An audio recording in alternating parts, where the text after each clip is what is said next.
Daily is daily Vikings entertainment. We just want the Vikings to win a Super Bowl before we die. I will ride with this group. Seriously, man.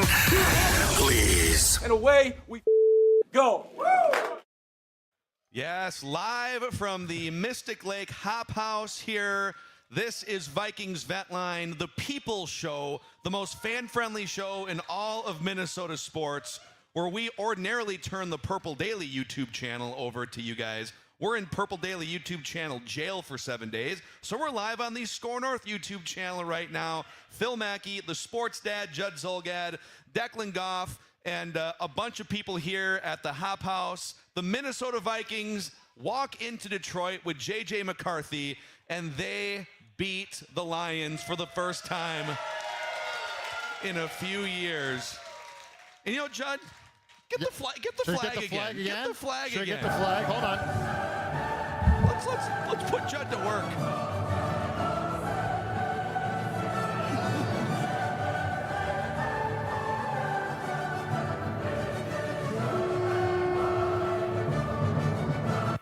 Man, what a fun day here. So many things to break down. And if you're new to Vikings Vent Line, you're finding us on YouTube right now. Welcome in. You can click the subscribe button on both the Score North YouTube channel and the Purple Daily YouTube channel. And if you'd like to get on the show, you can send a request to vikingsventline@gmail.com. We'll try to get to as many people as possible, both on the interwebs and right here live at Hop House at Mystic Lake. Keep it clean. Don't get us in trouble. You know what, Judd? Sorry, you got to do it again. The Packers just lost to the Panthers, too. Oh, no. Hold on. Here it is. There you go. How about that? How about the Panthers going into Lambeau and winning a game? As Declan said earlier, nobody plays down to their competition like the Green Bay Packers. Well, you'll take it. Yeah. It's a new season. Yep, so shout out to North American Banking Company for powering Vikings Vent Line, and shout out to Quick Trip as well. Plenty of Quick Trip fuel to be had after that game, I think, Judd. Absolutely, because guess what? Tonight, folks, we're going to celebrate, right? It's a Vikings win. J.J. McCarthy, a new era has hopefully begun now. And in the morning, you're going to be like, man, I got to go to work. It's Monday. I'm tired. Where am I going to get my coffee? I'm going to tell you right now, it's going to be a Quick Trip. Quick Trip is the place, your one-stop shopping for everything that you could possibly want. Breakfast, lunch, dinner, snacks, it doesn't matter. Quick Trip is the answer. It's if I'm a play caller right now, I'm going to tell you tomorrow, my play call is this. Stop at Quick Trip to make sure that you are fueled up for a Monday. Yeah, you could keep the clock running at Quick Trip. Yes, I would do that. So, all right, before we get into thoughts from Vikings fans here, what was your main takeaway from this Vikings win in Detroit today? That's a gutsy win. That's a really good win. I certainly didn't expect it. I guess my two takeaways would be, one, it's funny because I'm looking at McCarthy's box score right now, and it's okay, 14 of 25, 143 yards, a couple tutties, a pick, but that doesn't begin to explain what he did. I thought he was, for what he was coming back from, I thought he was absolutely lights out in a lot of situations. And when his play calling coach helped him, he was even better. At times, his play calling coach didn't help him. But let's talk about the defense. Yeah. Like that's going to be an underlying story because obviously this is going to be JJ. But that defense is atrocious on the first drive. The Lions score, it looks like typical, fourth down and 40-yard touchdown. It's like, oh my God, here we go again. What has happened? And the defense after that absolutely steps up, bows up, plays fantastic. I think the Lions had something like 5 or 6 3-and-outs. They get the fumble recovery. Special teams had a rough day, but that block kick ends up being absolutely huge. So it's funny. McCarthy's going to be the storyline. He should be the storyline, but the defense's day to me is a huge, huge thing. That's the toughest the Vikings have looked all season. Yeah, well, that's kind of the way you thought the defense was going to look on a more regular basis, where Javon Hargrave is flashing all over the place. Mm-hmm. He was in the backfield on a small handful of equations. You had up-the-middle pressure for 3 hours flustering Jared Goff. And that is we went over this both here for the in-house crowd at Hop House at halftime and on our Purple Picks episode. The Lions, who came off a bye week, the last 2 years coming off a bye, have scored 88 points in 2 games, averaging 44 points a game. So they're one of the best. Go back into the lab and recalibrate their offense teams in the league. And, it was going to be impossible to hold them to, 14 points or 17. Sure. But to hold them to 24 points I think you would take that first guess. You would not entertain door number 2, and you'd try to find a way to score 27. And I thought on the McCarthy front, my biggest takeaway is, if there's any doubt about McCarthy through 18 months, it's not that he can't play, because that dude can play. Yeah. And he can make some throws. Yep. The first 2 drives, the first quarter of this game were a flashback to the fourth quarter of that Bears game, where it's a supporting cast, and there was some good field position in there too. But he is commanding the line of scrimmage. He's canning plays, making checks. Mm-hmm. He's not perfect. There's some accuracy stuff. The box score doesn't look incredible, but he made big dagger throws when he had to get the Vikings out front in the first quarter. And then he hits. I don't know that that's the call I would have dialed up if I was Kevin O'Connell. Just, hey, let's trust Jalen Naylor on the outside one-on-one. Right. But he put that throw on the money when he had to. So it kind of felt like the highest leverage moments of this game, he stepped up like a veteran in only his 3rd career start. So my biggest takeaway is they've got a quarterback here on their hands. It's going to take him 25 or 30 games to become anywhere near a fully finished product, and we're on game 3. But some major positive signs in 2 of the 3 games he's played so far this year. I also like the fact that he found a way to use his legs and stay healthy. Like, that's a key. There are times where I would probably prefer he slides, but I mean, the 9-yard touchdown run was a phenomenal play. That's a great play. And look, you know what? This is how you're going to have to manage him, because to a certain degree, I think he's going to improve and improve and improve. But right now, for the most part, I thought the play calling was solid. At the end there, you certainly would like to see them continue to bleed some clock out, which they didn't do. But, I don't think confidence is an issue. I think there's 2 things. One, obviously, is health, and the second is actual mechanics. Yeah. Like, he has to get his feet, he has to get his base underneath him probably more on some throws. But for start 3, coming off the Falcons game, and heck, for this team coming off the Chargers game, this is just this feels like a breath of fresh air of, okay, yes, this team's going to be competitive now again, as opposed to, oh my God, are they just not good? I think the team and the fans needed this win and needed the quarterback to look really good. Yep. And he did. It just felt there was a lot of things going against the Vikings for 2 months. Dex, what was your biggest takeaway? Vikings win in Detroit. Yeah, we said they paused their season after week 2, and it went through a little weird straight to DVD bin with Carson Wentz there, and God bless him. It was fun trying to make it happen, and he was able to play quarterback. But getting J.J. McCarthy back in, having the game that he did, and also beating the Lions, who have obviously had the Vikings number the last few years. They've had a kick-ass offense that they've just been able to slow down today. I thought was huge after a really good first drive by Detroit to put the clamps on them from there. And it just feels, okay, you can kind of take a breath here. You saw what you saw from JJ. There was some things you'd like to figure out with accuracy and whatnot. And I didn't love the KOC play calling at the end. Regardless, though, people are reacting to the Bears. I think Bears and Bengals are Yeah. grinding it out right now with a minute to go. Yeah, so Vikings have a shot to be the only team to win the NFC North this week, which would be crazy. So, yeah, all in all, I mean, a perfect impression from J.J. McCarthy in his return to the Vikings. I mean, there's a million things to, and we will over the next couple hours, but Kevin O'Connell, dude, like, run the ball at the 1-yard line. What completely unnecessarily giving Detroit another minute and 20 extra to work their magic and or preserve timeouts. And I get it. You're thinking they think that we're going to run, so we're going to play chess, not checkers. And we got a mobile quarterback. We'll get him out on the edge. But the incomplete pass, waste of 40 seconds or a timeout. Yep. And then McCarthy getting pushed out of bounds in that spot, also same thing. So Kevin O'Connell did a lot of really good things today. I thought play calling, the jet sweep to Addison to get down deep into scoring range was a perfect play call to dial up. Yes. But he can't help himself. Right. It just literally fall forward 3 times and then decide on 4th down if you want to go for it or kick a field goal. But they won anyways. The one thing that I liked, but then the play call didn't match up to it, was they finally went jumbo.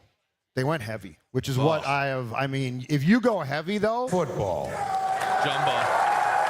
You got to run that ball. The jumbo package. And they went to that, which I've wanted for weeks now. But, yes, I think that the next step. And the unfortunate thing, too, because he was having a great game, was Aaron Jones got hurt and didn't come back. And Aaron Jones, like that was, it's unfortunate because he is a China doll at times. The Bengals just tied the Bears. Did they? With an extra point pending to take a 1-point lead with 50 seconds to go. What a Joe day this Flacco would be. sticking the dagger in the Chicago Bears. What a day this would be if they could score, or if they get the PAT, which, by the way, I'm not going to assume. Is 42-41 a scoreagami? Declan would know. I'll check. I bet it's not, but I think we've had 2 of them this season. But anyway, so I love the fact that they went jumbo. Now just run the ball up the damn middle. Yeah. Okay, let's open up the vent lines here. Our guy Jason Harmon, if you're ready, if you want to lead off Vikings Vent Line, Jason, you can find him every week on the Before I Die podcast, Purple Daily Feeds. Here it is. All right, there's the extra point, by the way. Bengals lead It's Bears. through. Oh, wow. With 50 seconds left, man. What a day if this holds. What was your biggest takeaway today? How are you feeling, man? I want to take you back a little bit. January of last year, national championship games, playoffs were happening in college football. I was not sold on a certain Michigan quarterback named J.J. McCarthy. Oh, okay. Until I listened to some very smart people that often appeared on the Purple Daily podcast, including Thor Nystrom. Propagandists. And I started, Glazers, as we've been called online. I've been watching film since then, and I realized he may be onto something. And I never expected a ton of yardage, things like that we saw with Cousins or Darnold. But you know what we didn't see with Darnold last year? A single touchdown in Detroit, much less a win. Yep. And we got it today. And I'll tell you this, I think, Judd, you made a great point. I think when McCarthy gets hit, the biggest thing that he needs to work on is then still setting his feet after. He gets in his head a little bit. Yep. But I think if he can do that consistently and KO can simplify things, and by that I mean not doing what he did in the red zone there at the end, the sky's the limit for this offense. Defensively, form on tackling and avoiding penalties is going to be huge. They had multiple guys in the backfield that they just bounced off of and let run down the field. I think a lot of drives for Detroit would have died if we were actually able to wrap them up. Yeah. But this is huge, and pending this Bears game, this day could not have gone better for the Vikings in the ultimate pursuit of getting back in the running in the NFC North. Yeah. So I'm excited to tune into Before I Die tomorrow. We're going to have a lot of more thought-out things to talk about, I'm sure. But hell of a win. The J.J. McCarthy train is still riding. It's not too late to hop on. Amen. All right, Jason. Give it for Jason, everyone, kicking us off on Vikings Vent Line. And the nice thing about the McCarthy discussion is a lot of these things will progress and improve. Like, the most important starting point to me is how do you play with confidence in an environment like that? That was not a great game to come back in. You're playing against Detroit, which is a hell of a team, and you're playing in a hostile environment. And like Jason said, a year ago, when you went in there for Game 18, it was a disaster. Like, you fell apart. So there's just a lot of things. I will say this on the penalty front, though, and there's just a discussion to be had here. The special teams is an issue. Like, the block kick is awesome, but the special teams is an issue. They are averaging. Oh wow! Thank you, Ross. Look at that service. Is that the diet? The Diet Pepsi fairy has graced You're the a Purple kind man. Daily. Actually, is there more where that came from there, Roscoe? We'll take some more Pepsi. The official beverage of the Minnesota Vikings. That's right. That's right. Let's go to YouTube real quick here. Score North YouTube channel, and then we'll come back to Mystic in a second. Who's first? I think Jack is shirtless at the stadium. Yeah, Is hey, he boys, shirtless? Hey, what's up, guys? Let's go, boys! Right back at you, Jack. Hey, we're at the stadium right now. I'll Win in the North. Win in the North, boys. Yeah, Win in the North. First things first, Kings of the North. Second thing, Thor might be right. I hate to admit it, but I think Thor might be right. Hey, we were the ones that threw the Mayo into the river in Tennessee last year. We're back, boys. We're back. go. Win in the North. Let's go. Let's go. Back. Let's go. Back. Let's go. Back. Let's go. Let's go. Yep. And I mean, I'll say one last thing. Detroit fans, probably the most hospitable fans in the entire league. We've had some rude people, to say the least, at other stadiums, and very nice. They take a loss very nicely because. You're used to it from the old days, guys. Wave the flag, boys. Wave the Wave that flag. flag, John! Wave that flag, John! Wave that flag! Wave that flag. Shirt off. Hold on. No. Take your shirt off. Yeah. Take your shirt off. No one Go. needs to see Go. that. There you go. They're gone. No shirts are coming off. Absolutely not. Hey, Vikes went on the road in the division. The tarps come off at the stadium. No. Yeah, the tarps from the young guys. That's fine. All right, back in-house here. And then tell us your name, tell the audience your name, and give us your thought on the game today. All right, well, I'm Josh from Plymouth. I stopped in today just to kind of hang out with you guys, meet you, because I've been listening loyally for a few years now, and I ended up getting to sit at a table with Jason and AJ here and hang out talking about the game. It's going to be really nice this week for Purple Daily to have something to talk about with JJ McCarthy that isn't, oh my God, we haven't gotten to see him play in a while. We have some new thoughts. That's great. But I'm actually going to give some of the credit for this win today to a different Minnesota quarterback. His name is Drake Lindsay. Because you may, like the last week and a half, Minnesota sports has been god-awful. The Wild couldn't do anything. The Wolves have been awful. We saw the Gophers lose at Iowa. But then we got that comeback yesterday. And that seemed to turn things around because all of a sudden the Wolves were trailing when the Gophers finished their comeback. Drake Lindsay broke the seal. He broke the seal. The Wolves came back. The Wild finally scored some goals last night. A miracle. And then the Vikings finally seem to have gotten their mojo back. Amazing. Oh, no, the Bears are. Oh, no. You know what, though? But they left Joe Flacco too much time on the clock. Yeah. The Bears just scored too early against the Bengals. Oh, no. 17 seconds left. This game is wild. It's like, Well, as Stephen Wright would say, you can't have everything. Where would you put it? Yeah. But, all right, thanks, guys. Love it. Wonderful. Thank you. Let's go back to YouTube here, Dex. Who's next on Vikings Vent Line? All right, let's go to Grant. Next year, Grant, what's up, man? You are on Vikings Vent Line. Hello. Hello. First time caller, long time listener, Vikings fan from Wyoming, place that doesn't exist. I have a few notes. For one, JJ is him. He looks really, really good. Alongside with that, he has the exact same stats as he did week 1. 143 passing yards, 2 touchdowns, 1 interception. Thought that was pretty cool. KLC's clock management in the last 5 minutes, he needs to work on that. And tackling and special teams. Oh my gosh, how many times do you sit there going, what's the penalty now? Especially on a punt or a kickoff, what is the penalty now? But thanks for having me on. But yeah, some great points. Yeah, thank you, man. Yeah, the tackling was there's 2 or 3. By the way, the Bears are going for 2 here. We'll keep you posted. We're live here on the Score North YouTube channel. And for those of you listening on demand, why are these guys sweating a Bears-Bengals game right now that happened a day ago? Let's go back to YouTube here real quick. Let's go next to Austin from Ohio. Austin, what's up, man? Go Vikings! Yeah, there we go. There you go. This was an Brett amazing Favre. game. Oh, yeah. Throwback jersey. Go Vikings! Yeah, I'm glad that JJ performed really well. It really puts some hope for the rest of the season. I'll be honest, I was kind of a doomer and was not expecting too much from this game, but we came out of it, and I'm really looking forward to the rest of the season. So are they. Say go Vikings. Go Vikings. Yeah, That's right. There you That's go. right. There you go. Thanks, guys. Nicely done.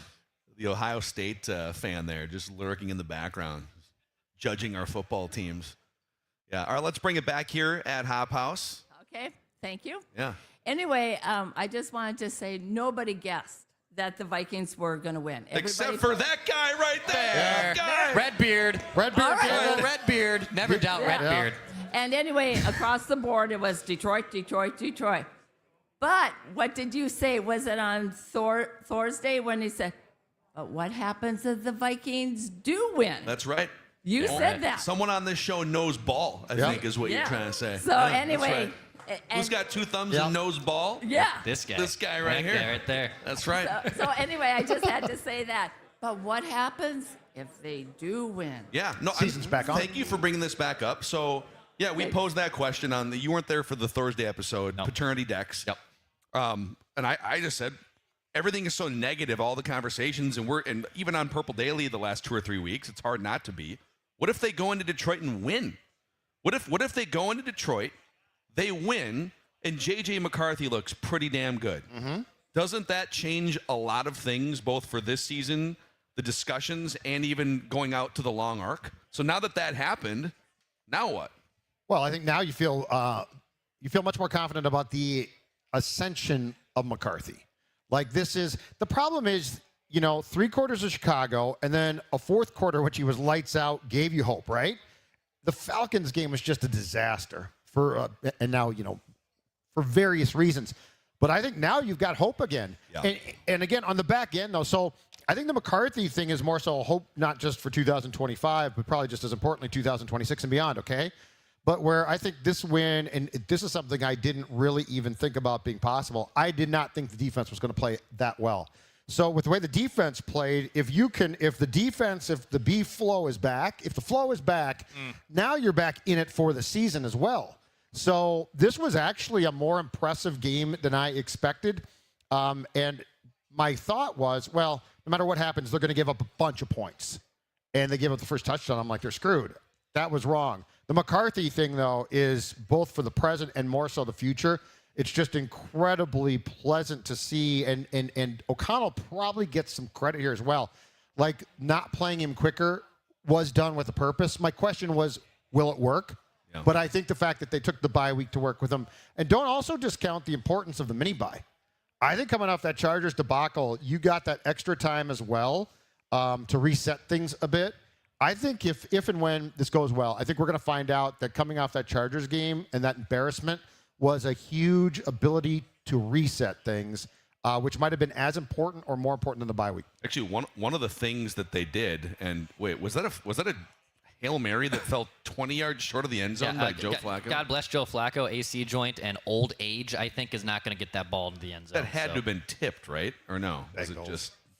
Yeah, so the Bears did win. The Bears kind of spoiled what could have been a really, really great day for the Vikings. But, yeah, on defense, they went back and they went into the lab. And, I mean, for instance, Dallas Turner only played 14 snaps in this game. Yeah. And most of them came when they had like a 7-10 point lead late, and they were doing they knew that the Lions were going to be dropping back.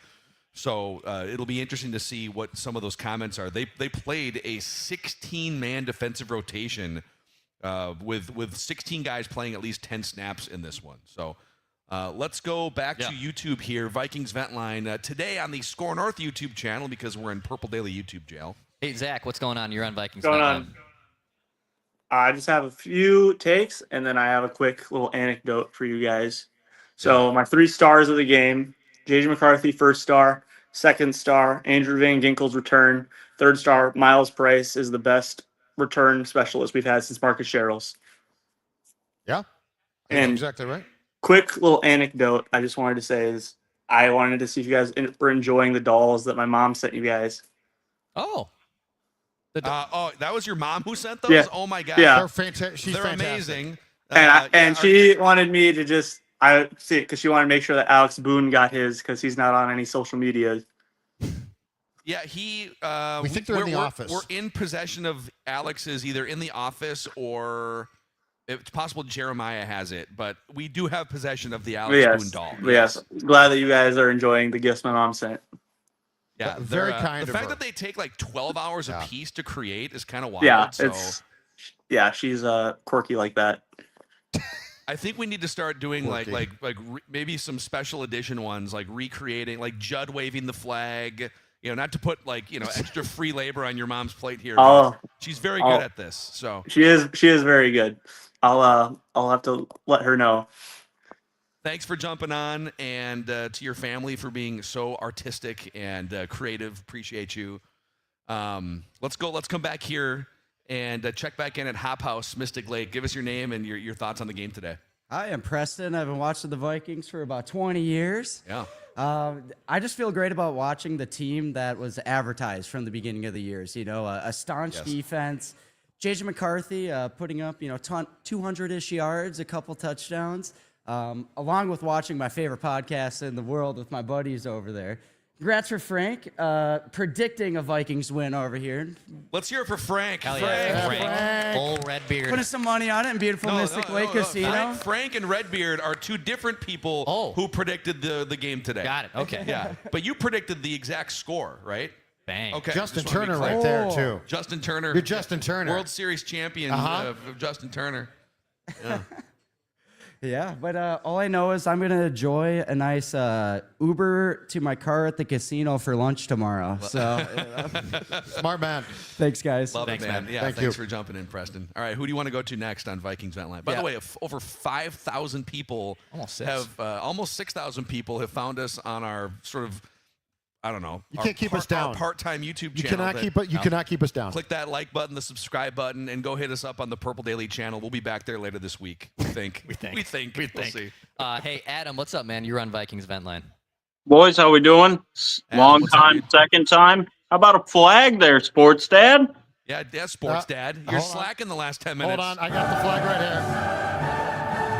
I got the flag. There you go. You get the Purple Daily flag. There you go. There we go. Real quick, guys, I just want to say anybody that has doubted J.J. McCarthy, I don't want to hear from you for the rest of the season. This is the same guy that we saw in Chicago coming up to the line, calling the can, pointing out the blitz. He knows what he's doing. It's clear we just need the right offensive play calling for him. The only concern right now, other than Josh Metellus on our defense, why is it that Flores needs all of these pieces to be healthy to execute the defense that he wants? Are you telling me that an undrafted Ivan Pace and a fifth-round Van Ginkel are truly the difference makers for Flores to be able to call a competent defense?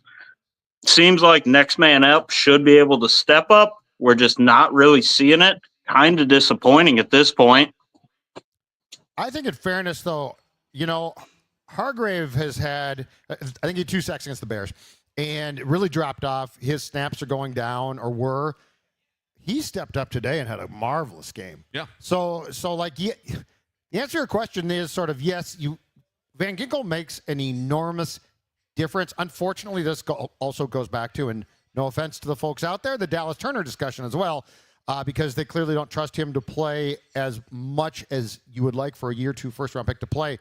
But I also think, and I don't know if this is schematics, I don't know if this was that Hargrave got a talking to or just watched himself on film and said, I'm embarrassing myself. But whatever it was, Hargrave's day was fantastic. And that was the one thing that I saw defensively today that I envisioned was going to be the case consistently and has not been till now, is they made Jared Goff's life hell. And it wasn't because of the outside rush. It was because of the interior penetration. And that interior penetration. Actually, I don't know that a lot. Tell him. That interior penetration did not allow Goff on a lot of plays to actually execute and or think about his duties. He was basically under siege. That's what I thought that we would get from week 1. We got it today. And quite frankly, it was marvelous. He was so Jared Goff, who, let's see here, they called, it was 42 dropbacks for him.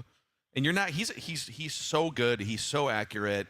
He's been around long enough to, even with Flores, like he can decipher things at the line of scrimmage. Yep. But they pressured him on 18 dropbacks today.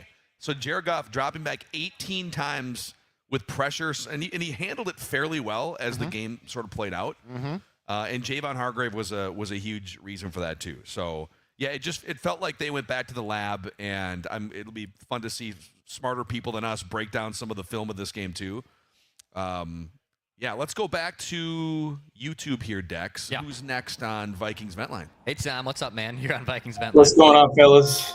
It was a game that brought a lot of emotions out of me. I was very zen to start the day, and by the end of it, I brought the pessimist back out. So the good, J.J. McCarthy won the game. Wonderful. He's got to learn that he doesn't. Oh, geez. The train's going by right at the wrong time. What's going on, man? What's going I'm learning the hot take police. He's got to learn he doesn't have to throw a fastball every time. But once he figures that out, the offense is in a good spot. The bad I'm going to do as Halloween costumes. First of all, average Joe. Mr. Hawkinson's got to catch those balls. The punter is very fitting Halloween costume. I've been sitting out here TJ in tranquility for the last 20 minutes until I get on. Sorry. So anyway, the average Joe with the Hawkinson drop in that first half when they had to punt from the short distance and it brought everything back. Can't have it. Tavier Thomas is Hans Gruber because he's a terrorist at this point. Bernard is a scarecrow.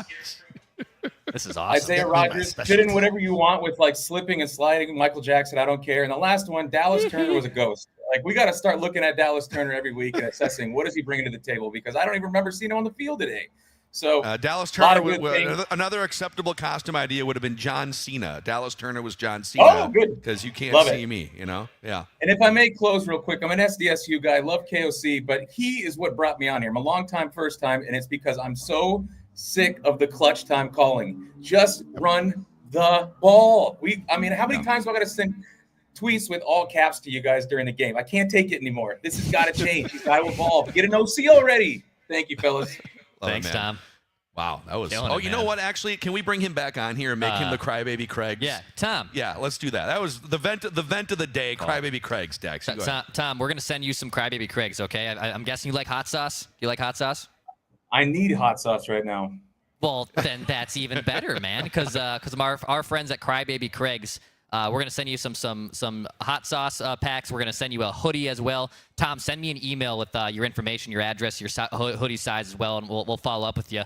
And anyone else, pd10@crybabycraigs.com. Plus, I stopped into my local liquor store over the weekend and found the Fulton Crybaby Chill City collaboration they got going on right now. So I'm excited to crack open one of those tonight when we get home. So go find that too. Crybaby Craigs, Tom with a great vent there, and then go to crybabycraigs.com, PD10 for 10% off. Love it, man. Love it. Judd, why don't you tell the audience if they've got HVAC or plumbing issues where the sports dad recommends they turn to? I absolutely can, because guess what, folks? You're going to walk out to your car and you're going to realize, you know what? There's a chill in the air.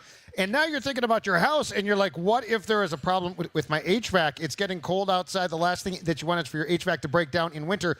And that is where my friends at MSP Plumbing, Heating, and Air come in to ensure your home stays warm and comfortable all year long.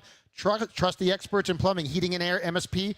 They're your local carrier dealer. They're delivering quality and reliability. How does Sports Dad know this? Because he's used them. They've been in his house. They do fantastic work. This is the perfect time to make sure that your HVAC system is working. Do not wait until it gets cold out and it breaks down. When you choose Carrier, you're investing in a system that keeps your home comfortable and saves you money on energy bills.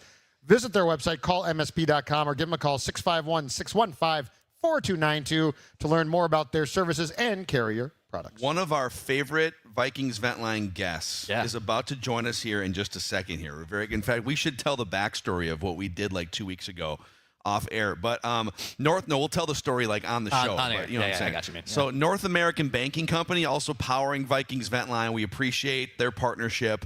They were founded in 1998, a Minnesota-based bank.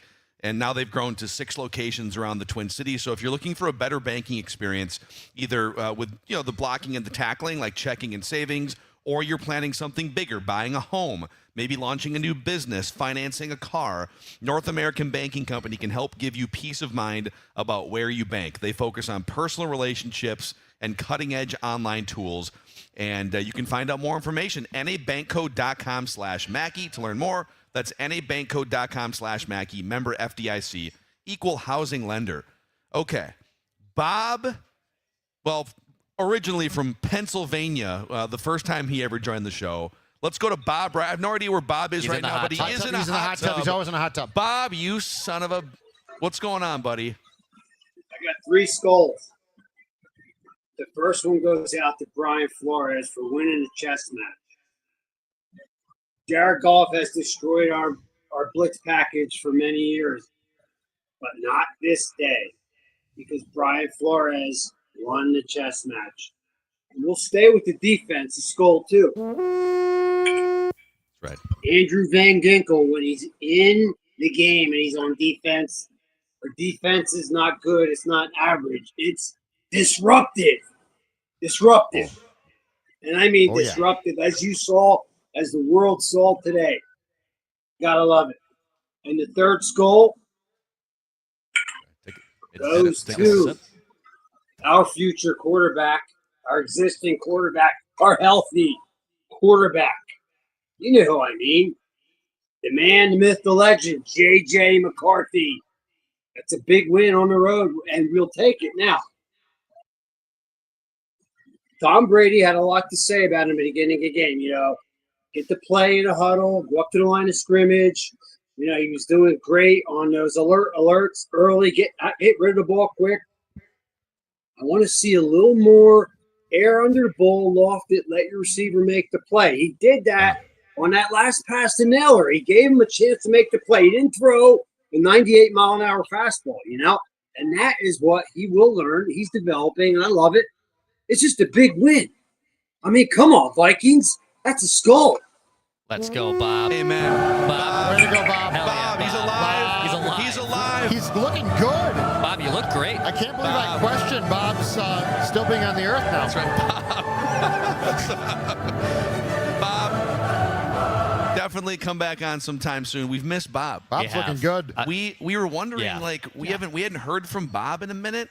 I was All fearing the season. worst. I honestly feared the worst. We were Googling his name to make sure that he didn't turn up in the obits. We Googled Bob, his name, protect his last name. obituary, and just and we actually saw a link that was like, oh, this might be him. Someone of his name did die within the last year.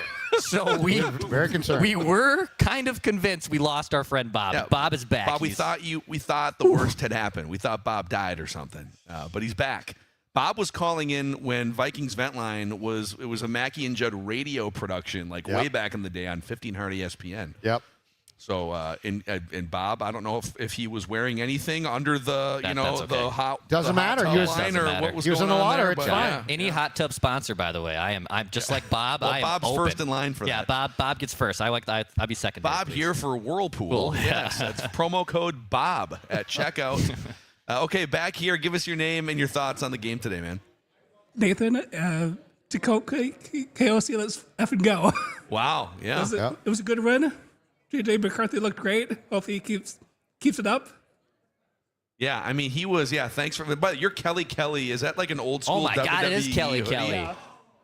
Dude, old school ECW. Yeah. Ballet guy. I was more of a Trish Stratus guy, but that's okay. Kelly is also totally fine. I don't think She you can was go wrong. also on like a random reality. Wasn't her husband like a LA Kings player? I'm pretty sure. Yeah, Judd would probably know who that was. Here, Judd, I'll Google that for you. All right, thanks a lot. Kelly, Yeah, can LA you look that up, Kings Declan? Thank you. husband. I don't think they're together anymore. The spouse, Sheldon Soray. Oh, yeah. Sheldon Surrey. Yeah. Played for Montreal Canadiens at one point. The Oilers, Canadians, yeah. Good player. Good job, Phil. Yeah. Hockey whisperer. That's right. Who's got two thumbs and also knows hockey? Well, clearly you. Oh, At least the social relationship status of hockey players. That's right. Beyond that, I'm kind of lost. So, okay, who's next on Vikings Vent Line? Is it Rez Runner? Rez Runner from his car? What's going on, man? Oh, you're muted, Rez Runner. I'm just gonna. Let's see if he actually gets it. Might have it. He might have it. He might have it. Play clock. You might have it.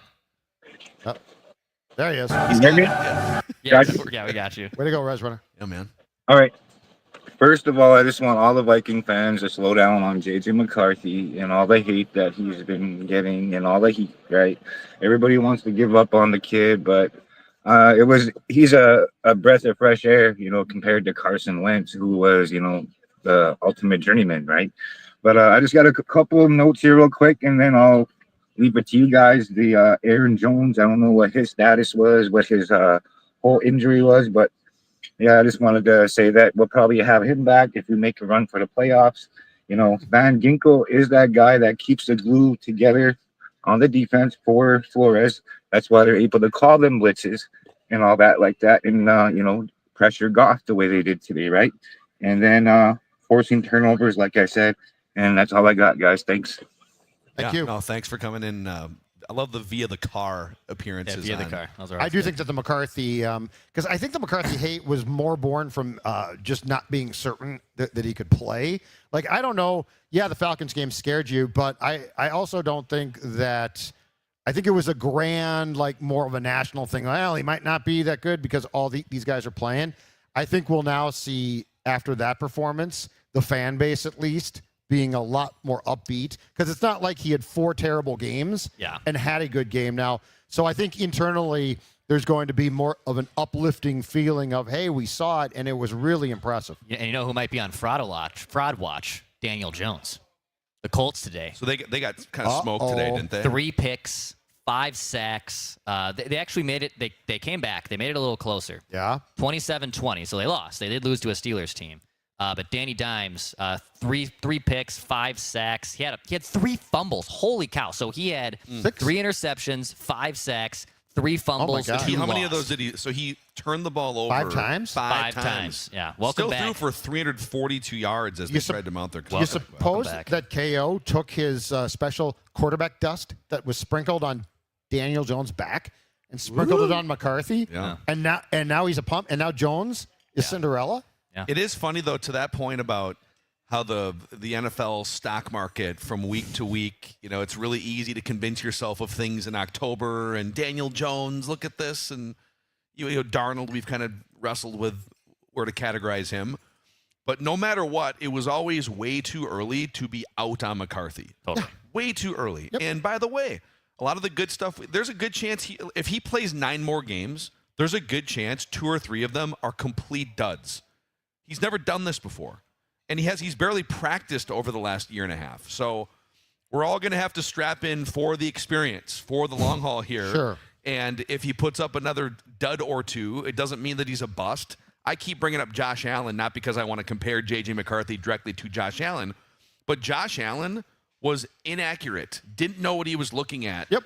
While still finding ways to use his mobility and his athletic ability. But that was like a 30-start rough patch for Josh Allen, completion percentage, all these things.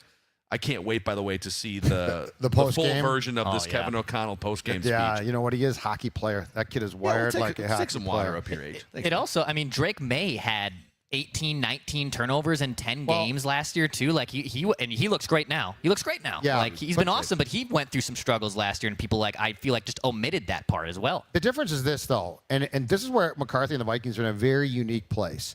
We're talking about quarterbacks who weren't necessarily on good teams or bad teams, so there's a lot more grace there. Like the Vikings, and the Vikings sort of put themselves in this pickle because they went out in free agency and signed a bunch of vets. Right. But like the expectation is, the Vikings should be competitive and win. The Patriots a year ago were a disaster, and Drake May got great experience, but there was never they're not good, and so this is a problem. So I do think that in this case, though, to go back to what we've been talking about, and we saw it today, we didn't see it in its entirety, but we saw enough. I do think on the McCarthy evolution, O'Connell has to help him. He has to help him. How would you grade O'Connell today on his level of helping J.J. McCarthy? First quarter, A+. Seriously, I thought but again, you know what that is? That's the scripted plays.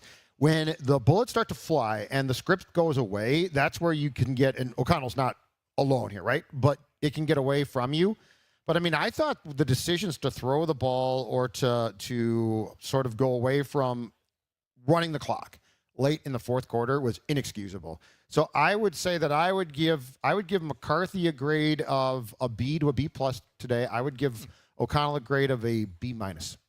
Yeah, fair. The script of the first 2 drives were excellent. It was they at one point, and you could tell even he dials up, he mixes and matches personnel groupings too. They were running what's called 12 personnel it would be the 12 meaning 1 running back with 2 tight ends and then 2 receivers, fill out the math from 5.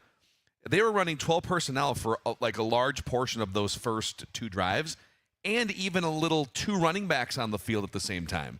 They had Aaron Jones and Jordan Mason out there on at least a couple snaps at the same time. Yep. So just like creativity with who you're putting out there. No Josh Oliver today. I actually thought it'd be hard for the Vikings to run the ball, and they weren't amazing at it, but they kept hammering it. If you take away the 9 McCarthy rushes, or let's put, I would say 2 or 3 of those were designed McCarthy runs, and then like the other 6 were him bailing on, just running the ball on his own.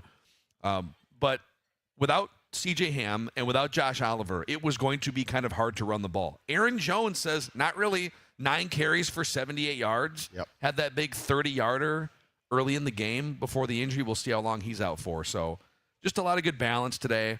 Let's go back to the YouTube channel here. Who's next on Vikings Vent Line from Mystic Lakes Hop House? Let's go to Russ. Russ, what's up, man? You're on Vent Line. Russ. Hey, guys. Thanks. We love what you do from Utah.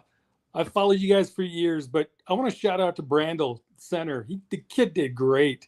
For being a stand-in and never playing it, you got to give the kid some props for stepping in there and holding his own for that O-line as center. But love what you guys do. Follow you from Utah out here and keep it up. Love it, man. Thanks, for Russ. checking in, Russ. Appreciate you. Yeah. It's tough, man. He's never played center before. How do you do today? How did he So, grade? wow, it's because they take him down, right? Like after the game. Well, we do have the live grades in the PFF. He was graded 10th out of 16 players, but that's everyone who played on offense. In fairness to him, he had a 59.5. Okay. I mean, besides the snap that was sort of funky that hit McCarthy, and he recovered. I think Blake Brandel's played 3 games, and I think he's played 2 really pretty solid games for a guy that has not played that position. And the thing about that whole situation too is, I don't think Ryan Kelly's coming back. No. So like, Tuesday is the trade deadline. I think the Vikings have made it abundantly clear they're not going to trade for one. So like, this is his job, I think. Yeah. There was also some weird. So there was the weird snap that smacked McCarthy in the chest. Who, by the way, like is he? But they're showing him right now the post game presser here locally at Hop House at Mystic Lake. Is he supposed to be like a mechanic with the JJ Grease Monkey shirt? There's a story behind that. Okay. Thor, of course, Thor Nystrom on Twitter had the story. So he wore that same getup for a Michigan State game early in his college career. I think they lost. And that am I right on this? And then he wore it again for the next year's Michigan State game, and they smoked Michigan State, I think. Okay. So it's like a shirt or an outfit that goes back to his Michigan days. You're coming in and you're gonna put your hard hat on and you're gonna go to work. Your grease monkey. Grease monkey. I couldn't tell it was a grease monkey. I couldn't tell it was like B Rabbit. I was like trying to figure out what the hell is going on. But my first point was, so they had the weird snap that hit the chest. We had the thing where Mason ran the wrong. There was definitely some miscommunication stuff. Like Brandel's doing his absolute best, but I wonder where all this, where the fumbled snap, I think that was on Mason that ran the wrong way. That was seemed to be on Jordan Mason. Yes. But there definitely was some weird miscommunication stuff that certainly also has to get cleaned up. Yeah, I think we're gonna highlight that play for the trenches breakdown this week for sure, because that was weird. The offensive line was all. Hey guys, thanks for coming out. The offensive line was blocking to the left, like it was I don't know if it was like a zone run or something. McCarthy went to hand off to his left, and Mason. So that might be one. I don't know if McCarthy flipped it at the line, or if I doubt if Mason heard that wrong in the huddle. So we'd have to kind of watch. Everybody back. else knew though. Did he flip? But he might have flipped it at the line, and the only guy that didn't get the memo was Jordan Mason. Well, that would be a major problem. Yeah, but did he not did he say it? And they're on the road, and the crowd's being loud. And he didn't turn around. I don't know what happened there. Okay, Vikings Vent Line continues here. We are on the Score North YouTube channel for 1 week, hopefully, until we get our shackles taken off of the Purple Daily YouTube channel. Let's go to Nathan next year. Hey, Nathan, what's up, man? You're on Vikings Vent Line. Hey, thanks for having me on. Second time with you guys. I'm down here in Kansas City, and it is hard living here in Kansas City because this team is so good. I'm not a fan. I'm from Minneapolis originally, and I want to thank you guys for allowing me to listen regularly to all you do and put out so well. I just want to highlight a couple things quickly. The loss to the Eagles put a bitter taste in our mouth, and of course the dud versus the Chargers. But obviously good things came out of that. In that, and here's what I'll highlight. I was impressed at 2 things that are real basic, but that's just it. Basic football wins when you can pound it rightly. And I loved getting out of the huddle today. I noticed we had tons of time on the clock every time we got out of the huddle. So kudos to KOC and JJ for working that up well. Because I went back in my head to the Bears game, and that was one of my biggest frustrations was watching how much time we took to get the play in and everything, and behind the 8 ball at that point. And defensively, even Tom Brady commented on it. He said, Flores, who loves exotics, is doing less exotic things today. And I looked at one point, and correct me if I'm wrong, but I'm confident I saw all 3 linebackers playing together out there today. And I think, again, kudos for utilizing a guy like Ivan Pace with his strong suit and Eric Wilson with his strong suit. So I'm wearing a basic purple shirt today. Bob's shirtless. You got other shirtless guys. I don't have a chest for that. I went back to the basics. This isn't even a Viking shirt. So this is what happens when we lose 2 games. Sometimes you got to think outside the box, and you got to put a lucky, simple purple shirt on. Skol Vikings. Let's go. Love it, dude. Love it, dude. Back to the basics. There we go. Back to basics. There we go. Back to basics. I love that. Yeah, they were. I think, like in terms of what B-Flow was trying to do, it felt like there was some classic B-Flow stuff where you show 7 or 8 and then a bunch of guys bail or whatever. But it felt like we are going to pressure the interior offensive line of the Lions until they tap out. And it's never gonna. You're never gonna work it to the point where you make the Lions look inept on offense, but it felt like that was the strategy for 3 hours, and it threw them off enough for them to not score 40 points or even 30 points on you. And to simplify the conversation as much as possible, too, I really think that the Vikings, basically a season of seeming physically soft. I think the Vikings said this is a perfect chance to sort of bow up and show that we're not that soft. And you're playing Detroit, which likes to kick your ass 6 ways to Sunday. And you come out there and you play a smash mouth game, and it sounds simple, but it's not. It's hard. And I thought the Vikings did a marvelous job. And the Lions were banged up. Like, they were actually, they had guys going out. They had some issues. I also think that it was nice. This might be the first game this season that this has truly happened. Despite a couple of key penalties on special teams. But I also thought it was great to see the Lions play the role of the Vikings with penalties. I mean, how many times did the Lions shoot themselves in the proverbial foot? Yeah. And the Vikings took some, but it really felt like the style of game that the Vikings have been on the other end of, and it was nice to see that. Yep. By the way, before we keep going here, and there's a lot more ground to cover on Vikings Vent Line, what a fun day at Hop House here. Yeah. Oh, yeah. Mystic Lake was gracious enough to let us come in here, and they do fun game day experiences anyways, with or without us. But I think it just like the whole thing felt amplified with a packed house, JJ McCarthy coming back, the Vikings winning.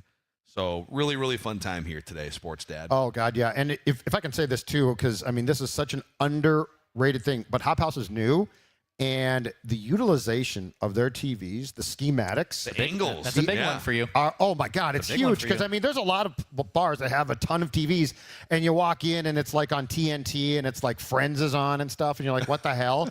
This place utilizes all of their TVs, their plethora of TVs, and actually has someone who knows what they're doing and what games are on.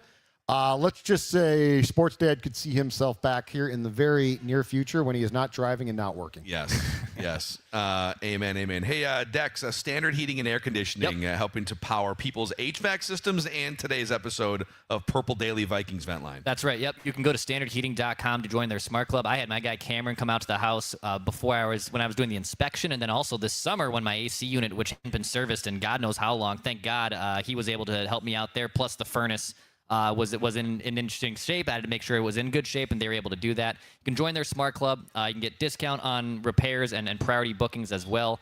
And Standard Heating powers our hottest takes, which will be slinging tomorrow as well on Purple Daily. So excited for that. So go to standardheating.com to get your HVAC service today.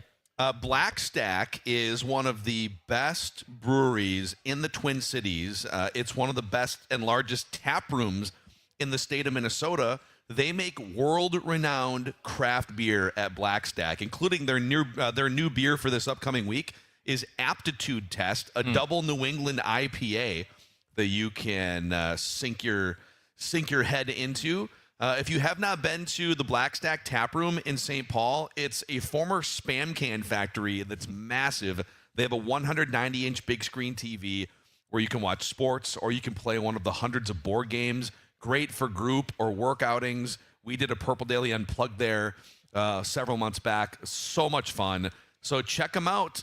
Black Stack in St. Paul, friends of Purple Daily and Vikings Vent Line. What's going on Underdog here this weekend, Dex? Yeah, Underdog's an absolute blast. You know, we wrapped up Boostober, but the fun still continues at Underdog. When you play your first $5, you get $100 in bonus entries and bonus funds. So go to the Underdog app. You can download the App Store or Google Play Store, ride higher or lower on so many great things. I mean, heck, if you took 2.5 by JJ McCarthy passing touchdowns, you're sitting pretty good today. So go to Underdog. It's an absolute blast. I love seeing all the wins too that our listeners send us. So download it, sign up with promo code SCORE, SKOR. Play your first $5, get $100 in bonus funds and bonus entries. We're going to keep an eye too on just the post-game press conferences to see if, because J.J. McCarthy just spoke and Kevin O'Connell just spoke. So we'll let you know if there's any quotes of note or anecdotes. Looks like the Vikings posted a 10-second clip of McCarthy running into the locker room, and people are fired up, obviously. So we'll keep you posted there. Let's go back to YouTube here. Yeah. Who's next on Vikings Vent Line? Paul, what's up, man? You're on Vikings Vent Line. Oh, you're just muted on the site, Paul. Just unmute yourself. There's a little microphone icon on the site, and then you should be able to get on. There you go. You go. Am I good? You're good. I feel like got you, man. I feel like sports dad over here trying to unmute myself. But Yeah, man, okay, let me just go straight to the point. First time caller, obviously, big Vikings fan. I'm originally from Nigeria, and there's not very Nigerian fans that are Vikings fans, but I ended up going to college in Iowa, so that's how I became a Vikings fan. And watching that game, just like you guys, because I watched the Purple Picks, I was expecting total domination. In my friends group chat, I was like, pray for the Vikings today. As long as they don't hang 44 on us, I'll count it as a win. And for JJ McCarthy to come in and control that game, of course, there was a couple of miscommunication, a couple of throws that I'm like, dang it, JJ, like you need to, lead your receiver sometimes, stuff like that. But I did not expect that level of performance. The one thing is special teams. I like, there's been a couple of jokes where they like fired the special teams coach, and I'm like, people are just overreacting. But I got really mad at the special teams. Just a couple of boneheaded penalties that almost cost us the game. And then the Dallas Turner thing, I know someone has commented on it. The guy that won the hot sauce has already commented on it, but he's ghost. It's just like I'm sorry. Like at some point, like we got to see something encouraging. But all in all, very happy to be on Vent Line for the first time, and shout out to Purple Daily. I've been listening to you guys since I was stationed in Germany. I think like 2018. Nice. I started listening to y'all, Love so it. it's been a minute. So nice to be on. Thanks. Awesome, man. Paul, Thanks, yeah, Paul. thanks for the kind words, and awesome to have you on for the first time. Yeah, J.J. McCarthy, according to Kevin Seifert, got emotional talking about the support of his teammates during his last 2 injury layoffs at the podium. That's awesome. And Kevin O'Connell was given some injury updates on Aaron Jones. But J.J. McCarthy said, "I'm happy that we got the win, but I'm not proud of my performance, to be honest with you. There's a lot of meat on the bone. I feel like I could have played a lot better." Yeah. And that's the good news in a lot of ways. Yep. He showed major flashes, but in terms of the consistency, when you watch a Jared Goff play over the course of a season, it's a really high percentage of plus plays that he is as a quarterback. I mean, McCarthy, there's a lot of little inaccuracies. Maybe he's taken a sack that he shouldn't. Yep. There was a play early where he had Justin Jefferson as an outlet going out to the right. Tom Brady called him on it. Like, you just got to hit that early in the progression rather than taking a sack or running around.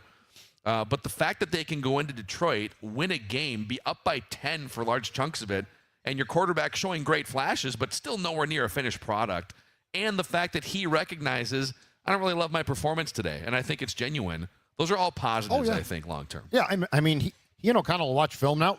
They won't be happy. But here's my thing for the now 9-game, but 10-game, hopefully time he plays. Now, this is the find a way stage. Yeah. Which is, you're going to see a lot of things that you probably haven't seen.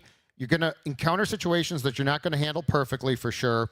And as far as winning games, find a way, right? Just find a way. And again, I'm going to put some of this back on the play caller as well.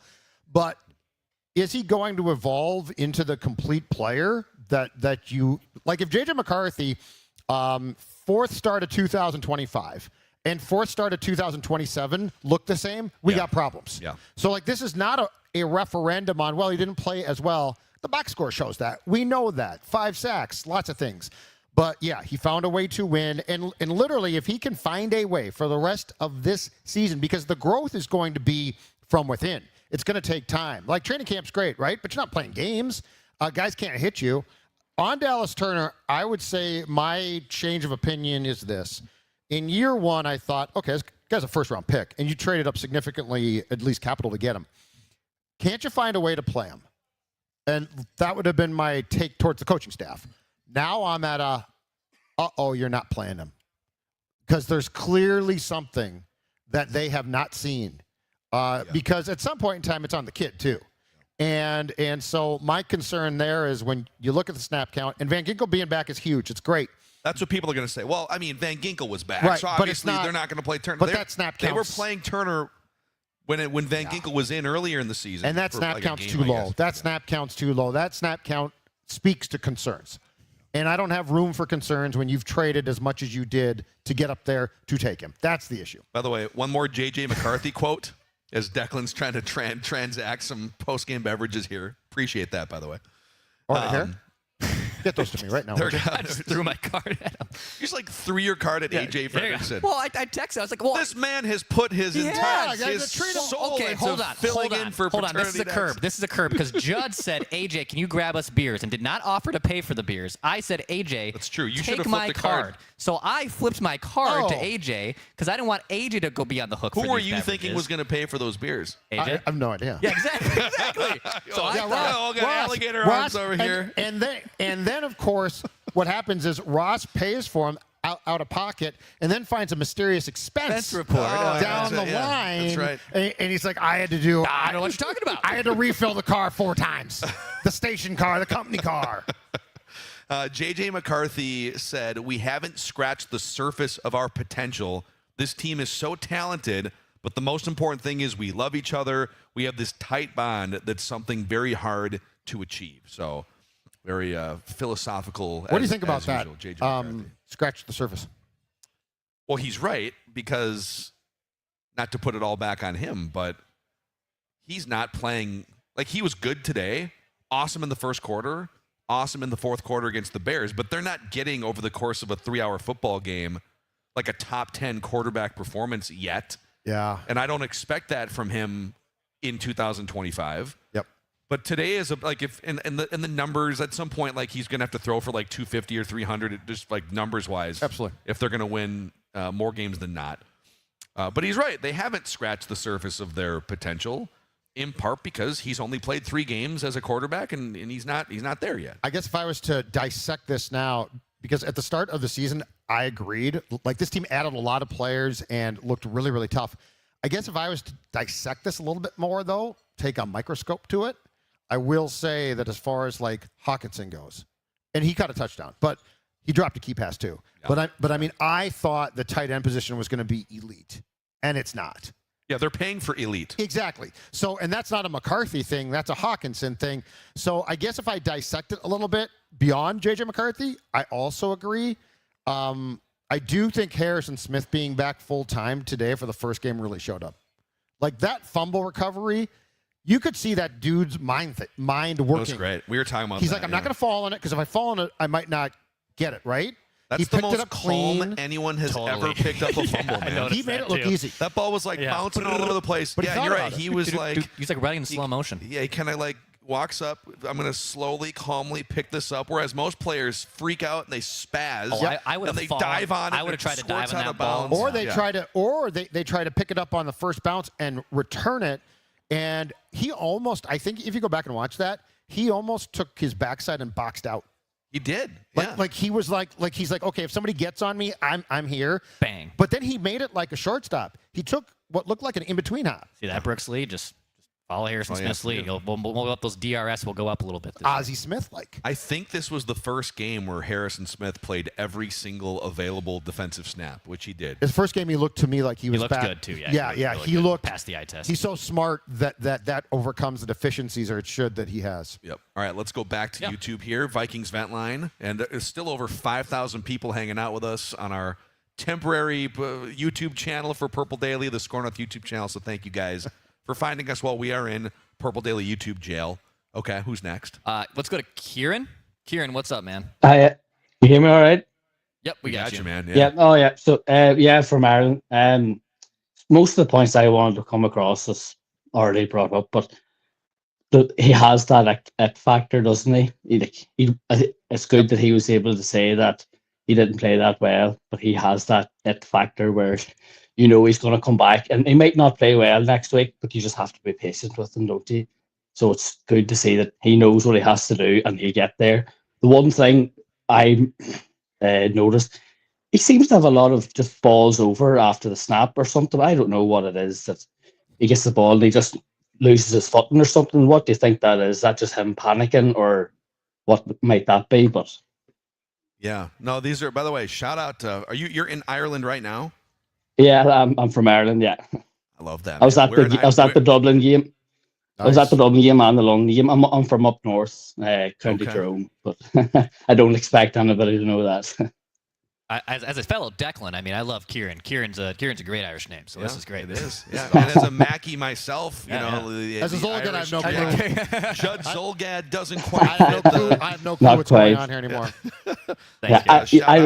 All right. Cheers, boys. No, go ahead. Finish your yes. No, finish no, your no. thought. That was it. Cheers, boys. I appreciate it. I love listening. You go ahead and... Cheers. Cheers. No, take it easy, boys. Skull Vikes. See you later. Cheers in Ireland, man. Yeah, he's in terms of like some of the, there is some weird panicky snap stuff. Some of it is you've got a quarterback who's doing this for the first time and a center who's only been doing this for like a month, and they have not played together, right? They had Blake Brandel and JJ McCarthy had not ever done this before together until this week. Right. They had not practiced really together until this week. No, Blake was a guard. Yep. The last time that he was a backup guard the last time that JJ played in the game. So that's some of it. And then there's always a couple things like I feel like every game there's been either McCarthy does something the wrong way once or you had Jordan Mason going the wrong way. So there's like 3 or 4 things like that every game too that pop up. I suspect, so here's my guess. I suspect that the mechanical stuff they worked on in the bye week with O'Connell and JJ, they ironed some of it out. I don't think you can iron it all out. No, not until the offseason. And he does have, as O'Connell talks about, he has a tendency to throw off platform. You got to be that platform. You got to have the platform. Well, but what's interesting is he on the move, according to the numbers in college, he was one of the most accurate passers on the move. It was like a 75% completion rate on the move in college. Sure. Rolling out, throwing on the run. There's been some major accuracy issues on the move for him in the NFL. And the players are faster, the windows are tighter. Yep. You're more likely to be chased from behind and caught than you are in college.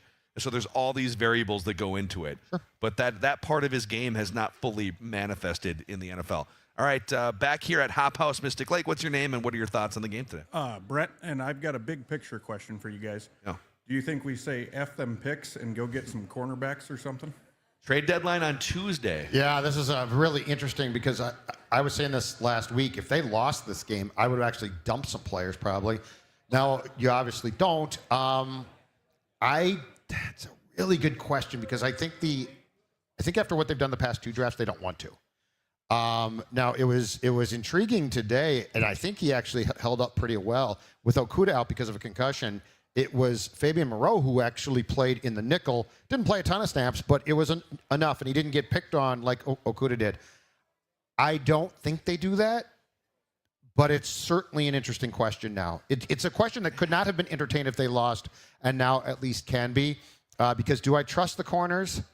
Not necessarily across the board. I think so. A couple things on this. But I do love this. I think you got to be careful, unless you're trading. If there's someone available at cornerback that's what's the Jalen Ramsey equivalent or something? And I don't know there is one because that's the thing.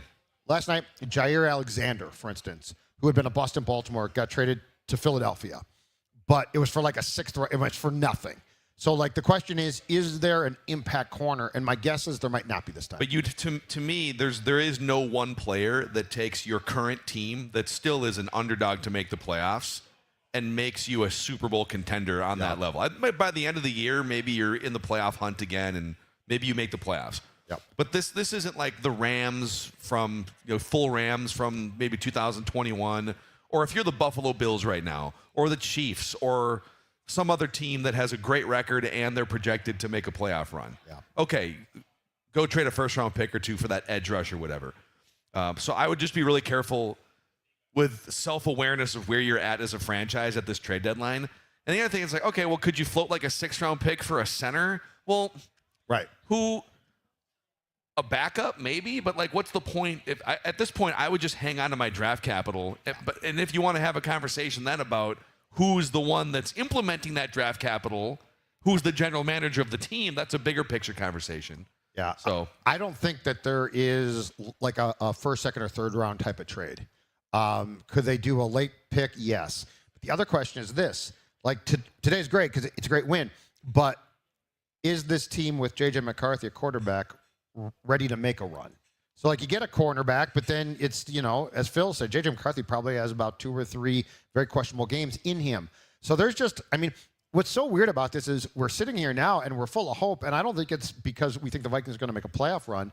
I think it's because we're on the precipice of saying it looks like they've got their guy at quarterback. Yeah. So it's a very weird place to be, because ordinarily right now that the guy at quarterback is 29 and failed in 3 stops, or he's 35 and he used to be really, really good and now he's good.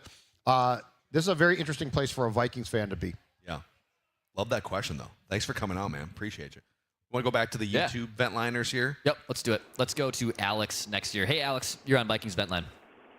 Hey, gentlemen. Ignore my driving, but because I've been waiting for a while, but I appreciate you having me on. What was awesome about today, so I just got 2 things that were great and 1 thing that we should work on. One, of course, J.J. McCarthy, like everybody said, those throws to J.J. in the end zone, to Hawkinson in the end zone, to Addison, the one to Naylor to seal the game was awesome. That shows promise. And then the second thing, I love Eric Wilson. Eric Wilson, to me, was the defensive MVP. And the one thing that we need to work on is, I'm sure you gentlemen remember Dennis Green's quote on Leroy Horde, right? You need 1 yard, he'll give you 3. You need 5 yards, he'll give you 3. Well, KOC, his saying should be, you need to run the ball, he'll pass it. You need to pass the ball, he'll run it. So that's what I think KOC is. So I like KOC, but that game shouldn't have been that close. So yeah, appreciate it, guys. Yeah, no, thank you, and we'll just ignore the illegal activity happening there, driving while being on Purple Daily. Appreciate that. Were you pointing at the longest field goal of all time? Yeah, Cam Little just made for the Jaguars the longest field goal in the history of the NFL. There, 68 yards in Vegas before the half. This might write that down by 2 yards. You just 70? 70 or more. 71? Didn't he attempt a 70-yarder at one point this season? In the preseason. In the preseason, and he made it. And the Dallas kicker, Aubrey is almost a certainty to make Patrick Mahomes, Tom Brady kickers. If they give him the opportunity, he's almost certain to make it. Yeah. Okay, back to the vent lines here. Let's go to Vikings guy. Vikings guy, what's up, man? What's up, us? man? Yes. Hey, guys, can you hear me? Yes. You guys hear me? Yes, we can. Okay, Yeah. great. Hey, we're out in the middle of Central Washington. Great day for the kid. Man, I was so happy to see him. I think he's undefeated in Michigan, so we're good there. I love that we just threw a wrench into the machine for the NFC and the division, and it's been a lot of fun. Let's bring on the Ravens. Let's go. Let's go, Amen. guys. And I don't Vikings guy. Yeah, appreciate you, man. Love the confidence. The Ravens are a very different beast than maybe a couple weeks ago on the schedule. Yeah. Yep. But so are the Vikings. yeah. So are the totally. those 2 teams were looking at each other before the week or a couple weeks ago. Spider-Man meme. Yeah, like, oh, that's a gettable game on our schedule. And now it's like, ooh, okay, Lamar Jackson's back. Ravens defense has been dialed in for the last month, but vice versa, the Vikings defense is kind of back after today. And the Ravens have extra rest. So that's going to be a factor because they played the Thursday night game. But that all of a sudden becomes pivotal. I think whoever loses that game, kiss your playoff hopes goodbye, especially with the Steelers in the AFC North beating the Colts today. What's the B-flow plan for Lamar is my question. Contain. I think it's a lot like what you saw against the Eagles, which is less about selling out and blitzing and trying to get after a stationary quarterback and more about mixing in some of the exotics and the blitzes, but making sure that Lamar Jackson is contained inside the pocket and then dropping guys back, I think. That'll be the most, because like to me, that's the X factor. If you can do that successfully, you'll probably win. Mm-hmm. It's a gettable game for sure. Yes, Baltimore has improved, but it's an interesting one too. And then like the interesting thing too is going to be week to week. What is McCarthy going to do? Because it's not going to be just improve, right? So, like, there's going to be steps back. There's going to be frustrations. So, what do you get on a week-to-week basis? What's the gradual improvement that maybe has a bit of a roller coaster effect with J.J. McCarthy? Yep. By the way, so, man, this is my 5th glass of Pepsi, Diet Pepsi here today. Just ready to rock and roll here. But, Pepsi, and I forgot to bring my Justin Jefferson souvenir cup. Just idiot. Should have put that in my backpack. Idiot. God, but imagine this is the Justin Jefferson souvenir cup via Pepsi, the official beverage of the Minnesota Vikings. You can get those Justin Jefferson souvenir cups inside Buffalo Wild Wings locations when you order 10 wings any style and a Pepsi of any style. You can also get them inside Hy-Vee Fast and Fresh locations and US Bank Stadium. There's a QR code on the side of those Pepsi cups. You scan it, and you can enter to win Victor's very own Polaris Ranger 1000 by scanning that code. Super easy. So Buffalo Wild Wings, the preferred sports bar of the Vikings. Pepsi, the official beverage of the Vikings. And shout out to both of them for creating this opportunity to get the Justin Jefferson Cups. Okay, let's also, boys, let's shout out Two Men in a Truck here, Dex. Yeah. You and I in the last year have both had great experiences with two men and a truck and the things that we needed to be moved. You know, when you're trying to move, you don't want to have to be relying on the backup quarterback, right? You don't want to have to keep going to the used DVD bin to figure out what do you want to do for one of the most stressful things. Let the experts handle it, okay? Let the pros handle it. They have all sorts of different size trucks to make that move happen. Go to 2minuteatruck.com. Tell them Purple Daily sent you. As Phil said, he's used them. I've used them in the last year. They want to simplify that moving process for you. What they quote is what you pay. There's none of those weird hidden service fees and charges at the end of your bill. Go to 2minuteatruck.com and tell them that Purple Daily sent you. And Judd, Canopy Group also powering us here on Vikings Vent Line. Oh, yeah, because here's what we're talking about. To see Judd's with the Canopy Group. Copy notes here. The Canopy Group is an in-state-based independent insurance company that has your best interest in mind. Ladies and gentlemen, it's like a sports executive, right? Constantly on the lookout to improve his or her team. The Canopy Group's going to do the same for you when it comes to getting the best insurance coverage possible at the best price. What they do is they work with 16 groups of top-tier companies to make sure that you have the best insurance roster available for auto, home, health, and business. And when it comes to renewal time, you're going to hear from them because they want to make sure that you are getting the best deal possible, not the status quo. With all that said, how do you reach them? It's this simple. Give them a call, 1-800-967-3389, or check out their website, thecanopygroup.com, thecanopygroup.com, looking out for your best interest. All right, Vikings Vent Line here. Back to the waiting room. Who is next, Declan? Doug. Hi, Doug. You're on Vikings Vent Line. Doug. There's an actual Gallahorn. Can we hear it? I don't think we can hear Doug. Doug, we can't hear you. What you say? White was yelling. Oh, there we go. We got Doug. Do it again. Pick up the horn again. Oh.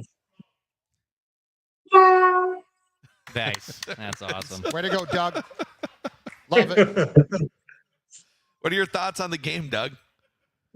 I bet on them, so I was really hoping them to win. Otherwise, that was it for me. So I got to go to the casino tomorrow and get my winnings. But I thought all around they played pretty good. You know, especially the defense stepped up, you know, to make the game close, you know, and that's what they haven't done. Best game they played all year. You know, and this is what I expected from the beginning, you know. Yep. Being, you know, especially a lifelong Viking fan down here, my sons have converted their buddies to become Viking fans, and they'll go to like Cincinnati Bengal games dressed up as Viking fans. You know, so love that, man. That's a good Doug. Thank you, man. Appreciate you coming on, blowing the home Gallahorn. Yeah, going to other teams' games dressed as a Viking fan just to troll, a new pastime. I like that. Sandsboro, Bengals fans should probably be like, hey, can we get jerseys too from the Vikings? Yeah, dude. By the way, the Bengals, I don't know, it'd be tough for them to make the playoffs, but offensively, 41 they're points. Freaking like, dude, Joe Flacco threw for 470. Do we have a quarterback controversy in Cincinnati? With an AC joint in his throwing arm. Forget this Carson Wentz stuff. You know, Carson Wentz had a non-throwing shoulder problem. I am the biggest Brock Purdy stan of us three, but man, Mac Jones, dude, continues to play super well. The Niners won again. They played the Giants, who obviously aren't a great team, but Mac Jones again today, 9 of 24, 235, 2 touchdowns, 10 yards, a throw. Playing with a bloody nose today, too. He had literally a tissue up his nose in the middle of the game. Right. Yeah. He's been a badass this year. We might have to rank like our probably top five QB whisperer coaches right now. I mean, Kyle Shanahan's number one. No, but that's what I'm saying is where does KO fall in now? Yeah, I need some more JJ McCarthy sample before, because Kyle Shanahan has done it with with more younger, inexperienced quarterbacks than Kevin has. And you can make a case that Kyle Shanahan did with Darnold what O'Connell's sort of been credited for before today with doing with Daniel Jones, right? Yeah. Like Darnold, just by osmosis, became really good. KO, maybe. Kyle Shanahan, maybe. Yeah. Let's go back to the vent lines here. Dex, who we got next? Sarge, sir, what's going on, man? What's up, Sarge? Hey, what's going on? I thought I'd try my Rousey deal here, Judd. Remember you sitting in his recliner talking to you the other day? Oh, yeah, nice. First time caller, and super excited to be on here with you guys. First of all, what I was going to say is Dan Campbell looked like that quote, NFL not for long, stand on the sidelines. He looked like he had a mouthful of mush pretty regular. I can tell you that.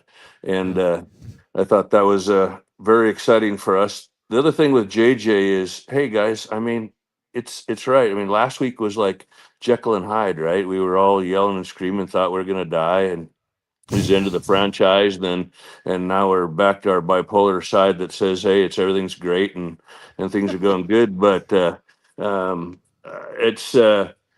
he made a lot of mistakes and we won the game, and there's a lot to work on. So if O'Connell can do what he's supposed to be doing and coach his kid up and stay with him, I think it will get better. I mean, if you look at that, I mean, he made some, like, why didn't he throw to Jefferson, as he's breaking out to the right, and he just doesn't do it, like he doesn't pull the trigger, like, some hampering decision making still there and some things like that. But at the end of the day, I mean, he does. I mean, they're talking about all day about how he's got the fastball and he needs to work the touch. But I mean, there's a lot of things to improve on. And if we could just stop holding on special teams, I think it'd be really awesome. Dude, But Sarge, anyway, yeah. They're averaging like two or 2.5 special teams penalties per game. But they also blocked a field goal. And they did open up a 99-yard kick return, and I don't know if the holding was the thing that broke that. So there was some good there, but yeah. Is Tavier Thomas on this team by Wednesday? Dude, that was. I don't know. You know what?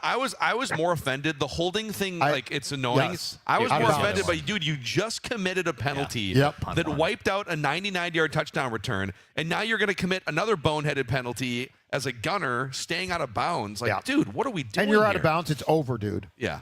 How about holding on the fair catch? Let's just go ahead and make it harder, right? So that was the other exciting part. The last thing I wanted to say before I get out of here is it was 17-14, and I'm thinking, what do I got to do? So I went and got the box of Lucky Charms because those boys in Dublin. I was at the Dublin game, and I went and got the box of Lucky Charms, poured it, got some milk out of the cereal from the grandkids, and went ahead and ate a box of Lucky Charms. It seemed to be the trick. I'll be honest, that sounds delicious. The whole right box? Now. I would love some Lucky Charms. No, I didn't eat a whole box, but it was a pretty large bowl there. Sarge, we gotta ask: when you eat Lucky Charms, do you eat the non-marshmallow pieces first and then save the marshmallows for last, or do you just dive in? I'm not gonna lie. My grandson this morning picked out every single marshmallow and never touched a piece of the regular. Right, and he's two. He's two. Sarge, So you gotta coach him up. I did. So I went ahead and smoked the whole bowl, but it was pretty good. But anyway, love your show. Thanks for hanging in there last week. It was pretty rough, Mackie. I saw the stress on your face. I actually felt bad for you. I was the guy saying, "Hey, now easy on these guys. Don't chase their sponsors off. Everybody's so whipped up." But it was great. I hope to call again sometime. I've been a Vikings fan all my life. Born in '66. I used to hide my dad's recliner like this at night on Monday nights while they were sleeping in bed watching Fran Tarkenton run around. So I've been around watching Vikings for a long time, and I really do hope to see the Vikings win a Super Bowl before I die. So love your show. Thanks, guys. Sarge, please become a regular on Vikings Vent Line, man. We appreciate you. You can't have the grandkid doing that. Oh, taking the marshmallows out you of the... can't. No, that's poor coaching. Yeah, you know, can I say, and maybe it was just the angle here because I'm kind of looking off your screen. Sure. Sarge looks like if Brock Lesnar and Conor McGregor were to have a child. Born in 1966 as a Vikings fan. Yeah, I can see that. I can absolutely see Sarge, that. Yeah, Sarge looks like he could hold his own. Come get these hands, yeah. Yeah. That's impressive. All right, who's next on Vikings Vent Line? Andy, what's up, man? You're on Vikings Vent Line. Hi, fellas. How are we doing? What's going on, Andy? Yeah, not too much. I can't believe you put me on just after Sarge. Like, that's so cruel to put me on Yeah, after man. such a Sorry, good dude. caller. Gotta That's follow okay. up. That's okay. Good luck, That's Andy. all right. Good luck, man. Let's do it. Let's do it. But yeah, first off, shout out to the warden, obviously, for letting me visit you guys in YouTube jail. That's right. Thank you. This is so our no, one but call just with you, Andy. So make it good. appreciate it. Yeah. Where's the So contraband? you've had people from all over the world. I don't know if you had anyone from the UK so far tonight. I've been having some internet issues, but yeah, no. Being from the UK, obviously we're extremely pessimistic, which I think makes me the perfect Vikings fan. Set the standard so low, and then you can never be disappointed. But yeah, I really enjoyed the game today, which is weird. I'm not used to that. The cortisol levels are meant to be like all the way up here. Seeing the kind of consistent play a bit more and the positive yardage and, Flores, he called a really, really good game. Some of the really big chunk plays that they were kind of losing to in the last few weeks. I was really glad that he was kind of keeping on top of that. I was enjoying it so much. It's weird because obviously over here the game starts at like 6 in the evening, and so I'm like putting the little one to bed, and I'm just like trying to read her a story, like, oh yeah, I'm sure everything worked out in the end. So yes, off you go. But I think once upon a time, everyone was happy, and now they're gonna be happy still. Okay, absolutely, and yes, happily ever after. I think, but I think the main sort of takeaway was that I'm actually, if anything, just really relieved. For JJ and obviously for Thor as well, peddling it so hard. We FaceTime, by the way, our guy Jason Harmon from Vikings Twitter and from the Before I Die version of Purple Daily. So he brought Thor up on a FaceTime after that second drive touchdown. And because we were like, Thor, you got to come hang out, come to Hop House. He's like, I just need to be alone watching this game. And my livelihood is at stake on every snap.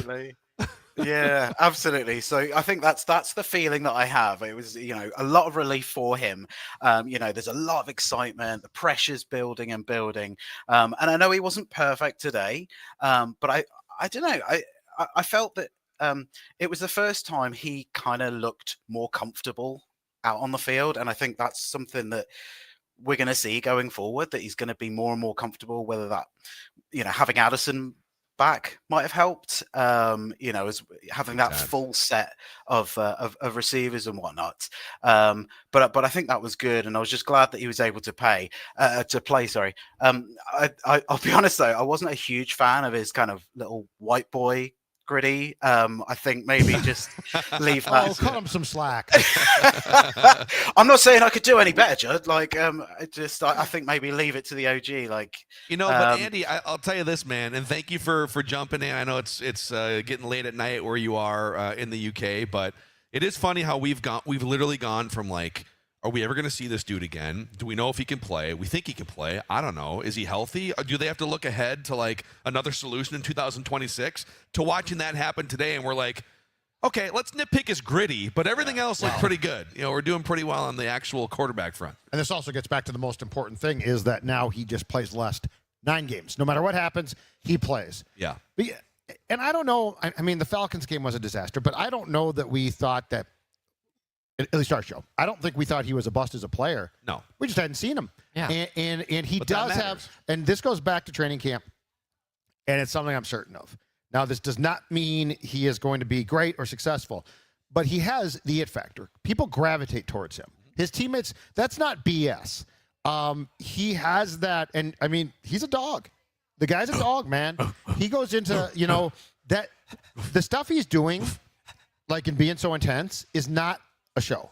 That's really him. So like if you can combine that with being able to play and improve, and again, I don't think that he is just saying I didn't play well. I think he thinks I didn't play that well. So like there's a ladder to climb here, but I am very optimistic that if he can climb it and stay in, that this could be a very positive result. When Fox showed the pregame footage of him 2.5 hours before the game with his hooded sweatshirt pulled up over his head. And he's moved now. Sitting on a bench. He On used the to bench, sit sit in front of the goalpost, which is what I do. and he was sitting on the bench, and he was the only player out there 2.5 hours before the game meditating.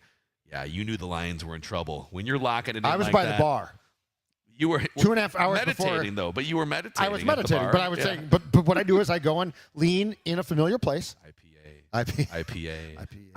I've tried. I have tried. I can't do it. Like I am such a Meditation? scatterbrain. I am such an ADD. The irony of that that is that based on what you just said, meditation would be super helpful helpful for you. I think if you got an expert to help you with, like I think so, I too. think McCarthy Yeah. has the same problem, which is why he started to do it. Yeah. But he knows the tricks. Like you probably know no tricks. McCarthy is like zenned out Declan. You guys Yeah, it's true. Like you guys are kind of you're a little older than he is, but Little you know, older. like Our kids- children the same week basically, Yep. and Missing practice, missing time, that everyone keeps mentioning. Well, but you're not making millions of dollars, or you're not. You're fine. We go to Not yet, jail. though. I mean, but Deck's doing pretty well as the We're fine executive with it. I don't know if you guys saw my contract. Yeah, I'm doing pretty well. Wow, really? Okay. Well, then show up at work. Yeah. God, there it is. There it is. There it is. Show up. Well, I didn't know he was paid really well. I didn't know he was paid really well. No one told me till now. God, Now I find out he's really well paid. Hey, Sonny, I want my producer back. Peak Zolgad behavior. Have somebody else change your diapers. I need my producer we back. almost made it till the end of paternity leave. Oh, I know. Last week? I don't This really is the feel last that way. week. I This don't is the really last feel week, that way. baby. Well, I mean, AJ has done a great job. So Such a great job. Hey, there he is. Just ready to stay. AJ's just been hovering over Declan's headphones the whole day. Mr. Snake Draft. AJ Fredrickson. Oh man. By the way, if you're looking for a celebratory pour, and old Macadac might have to get into one of these tonight. Pendleton whiskey is not just poured, it's earned. In Minnesota, nothing is given. Not the yards, not the wins, not the respect. Dare I say the weather also here. You earn those things, and that's the same spirit behind Pendleton whiskey, the go-to whiskey for your Vikings game days, and also a proud partner of the Minnesota Vikings. So when that clock hits zero on a day like today, you're celebrating a well-earned victory. Pendleton whiskey, it's not just poured, it's earned. 2025, and ask your local liquor store for those special edition 10-year stadium anniversary bottles of Pendleton. 2025, Pendleton Distillers, ProximoSpirits.com. Please drink responsibly. If you want tickets to a game, SeatGeek could be your friend. Yeah, if you're looking to get to US Bank Stadium for the first time, go down the SeatGeek app, 10% off. Hell, I know on demand people are going to be, this already happened. One of my favorite bands, Yellow Card, is in town tonight. You can go see them. You can go see Yellow Card. Judd, what's your favorite Yellow Card song? I love the fact that you are really upset that you're I'm not very going upset. to see Yellow Card. As speaking of time away, I had 6 hours here. I can't afford another 4 hours away on the home front. So, and nor should you. Yep. Sonny deserves you to be home. Can you imagine the ripping that would take place if I ditched out on Vent Line so I could do the concert instead? I'd kill you. Yeah, I'd kill me. I'd You'd kill me. absolutely annihilate Yeah, you. which is great. Me and because Kelsey would both be He's like, on Ocean Avenue rocking out that's tonight. right. Kelsey and I would be like, what a lout. You're my only one. SeatGeek 10% off. PD at Purple 10 for 10% off any seats at SeatGeek. Go download the app. And then also, Purple Daily is super pumped to team up with Menards this football season. Menards is your one-stop shop for everything for your car, and that includes FVP antifreeze. So it's getting a little chillier. It's like in the 30s for lows now, and so we're creeping up on frost season. So if you've got summer things that need to be winterized, swimming pools, boats, recreational vehicles, campers, vacation homes, FVP RV and Marine antifreeze at Menards is formulated to protect up to minus 50 degrees Fahrenheit, which would be terrible if that happened, but your vehicles, your campers, your vacation home, swimming pools would be protected. So stop into Menards and stock up on FVP antifreeze because performance matters on the road and beyond. All right, back to the vent lines here, Dex, as we are an hour and a half in. Appreciate you guys hanging out with us. You're celebrating a Vikings huge win in Detroit today. All right, let's go to Wes. Wes, what's up, man? You're on Hey Vikings guys, Vent Line. how's it going? What's up, Wes? What's up, guys? How's it going? Can you guys hear me? We got you. Yep. Yeah. Okay, cool. Hey, it looked amazing today. That was one of the best quarterback performance that we ever had in a long time. So I'm super hyped. Another thing I wanted to bring up to you guys. What's up with our fourth down defense? Today is like there was a touchdown, then there was another, I just don't understand. And another thing before I get off. But I think we should have brought Cam Bynum back. I think that's what we're missing on our defense. That's an interesting. Wes. Thanks for jumping on, man. That's a good take, and I'm guilty of. I mean, he's a safety, and so I'm like, okay, what did he bring exactly? But here's what I didn't account for that I think now we've seen. Cam Bynum was drafted as a cornerback, and he was moved to safety, and he can play both. And I just don't think the Vikings have a core group of safeties that can cover, including. And I read this past week. I did not realize. Josh Metellus in the A.J. Brown touchdown to start the Philadelphia game, it turns out that Josh Metellus told, I believe it was Byron Murphy, I got him. Byron Murphy, if you watch it, I guess, motions across because he's like, I got A.J. Brown. And Metellus like, no, I got him. Dude. And he called him off. And look, Josh Metellus, I'll go back to it, does a lot of things really well. Incredibly valuable player, not really good in coverage. So the Cam Bynum take is an accurate take that I misread myself. Yeah, although I feel like that's a tough position. You shouldn't be pouring a ton of money into that position, especially when you have problems in your own trenches. So Cam Bynum's a really good player, and they had to make a hard decision.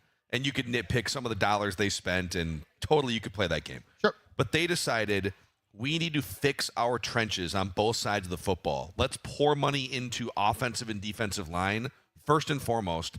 And we have to keep Byron Murphy Jr. because we don't have a ton of other great options at cornerback. Right. So I don't hate the way they prioritized it, obviously, in retrospect, the way that things played out with, like, Ryan Kelly getting hurt. Okay, obviously, if you knew that Ryan Kelly was going to get 2 concussions and, like, basically his career was going to be over. Right. And if you knew, and maybe this is a knock on them, that Jalen Redmond was this good, maybe you only signed one of Jonathan Allen or Javon Hargrave, who was really good today, for sure. And that leaves you some extra money for a Cam Bynum. It's a fair thing to look back on. 100%. Where I will point the finger at myself, self-reflection, and say, not the ball knower I thought I was. Is if Cam Bynum was a traditional safety, then I agree with you completely. I think what I ignored was he's not, and he's good in coverage. And they're calling for guys who can hold up in coverage. And let's, as much as I've loved him in training camp, Theo Jackson's not that guy. Josh Metellus, not that guy. Not really a Harrison Smith strength at his age either. So I think what I did was I ignored the fact that Bynum was a hybrid. As much probably as Metellus, although he didn't play all over the field like Josh does. What did you make of Fabian Moreau as the third cornerback? Played 24 snaps today. You know what? Jeff Okudah. They just replaced Jeff Okudah. It's been fun, Jeff. It's been great. Yeah. There's a lot of jobs out there. Some are in retail, some are in stocking shelves. No, I mean, He's Jeff. Not wrong. It's over. Come on, Jeff Okudah between injuries, concussions. He could be worse at retail. I'm just saying. Well, that's fine, but it's done. It's done. He's the 3rd overall pick. He's a complete bust as far as a football player. I hope he has a healthy and happy life. But it's over. And Fabian Moreau, I thought it was going to be Nudie, Dwight McLaughlin. It wasn't, but Fabian Moreau did exactly what you want. Limited snaps. I don't think he got picked on a ton. And, I mean, Jeff Okudah literally can't hold up. It's over. Yeah. He will. So he's out with the concussion. Yeah. But he will. They trusted Fabian Moreau to play more snaps in today's game than I think Okudah has played in any game so far this year. So. Well, and the snap counts, by the way, I mean, this defense played its best game, right, of the season. The snap counts don't lie. So, Van Ginkel comes back, awesome. Dallas Turner basically doesn't play. Yep. There's a lot of things, I think, in the snap counts that say, yeah, this is what you have. And Fabian Moreau, I think I think he was promoted from the practice squad. I mean, he was elevated. They're probably going to have to make a 53-man move there. But my point is, you hit on something today schematically that was really good, but also the personnel can't be ignored. All right, back to the vent lines here. Who do we got next? Couple left. Okay. Yeah. Bling. Yo, Bling, what's up, man? You're on Vikings Vent Line. What's going on, man? I got 4 things to say. The first thing, this is the first time I've been on Vent Line since the London win against the Saints. So it's been a long time. So first, can I get Judd to wave the flag one time? I mean, it's been I'll like get an the big hour flag since for it- you. Yeah. Oh, we're gonna go big flag. Yeah, but he deserves that. Wow. Oh wow. Okay. Wow. Bling. See, this is if you don't take time off, you can get the big flag out. You can do all this. Hold on, Bling. There he is. Pat Lager trying to work the camera here.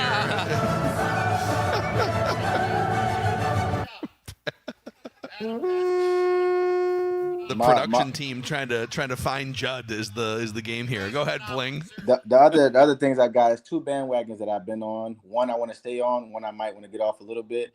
One I never gave up on JJ McCarthy. I knew that he was going to be the guy. That's the guy that we had to keep pouring into for the future. The second is KOC not calling plays.